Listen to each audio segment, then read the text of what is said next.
একটা সময় গরু পালতো, আমরা কৃষকের মতো গরু পালছি, সেখান থেকে আমাদের জন্মগতভাবে বলতে পারা যায় যে আমার এটার প্রতি একটা ভালোবাসার একটা জায়গা। অনেক ছোটো থাকতে যে একটা স্বপ্ন ছিল একটা ডেয়ারি ফার্ম করবো। তো আমি 2023-এর শেষের দিক দিয়ে শুরু করছি, 2024-কে সামনে রেখে যে আপনারা তো আজকে দেখলেন এই প্রস্তুতিগুলো নিচ্ছি। না, দেখে খুব ভালো লাগলো যে প্যান্ট শার্ট পরে গরুর খেজমত করতেছেন, এটা খুবই ভালো লাগে। কারণ মানুষ অনেকে বলে যে প্যান্ট শার্ট যারা পরে তারা নাকি আসলে গরু লালন পালন করতে পারে না, কিন্তু আপনাকে দেখে একটু ভিন্নতা মনে হচ্ছে।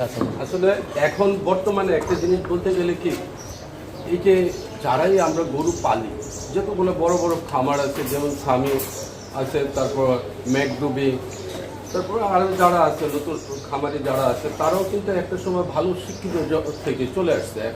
এখন আমরা যারা মনে করেন যে ইয়ংরা এই সেক্টরে আসছে, এটার প্রতি মনে করেন যে আমাদের ভালো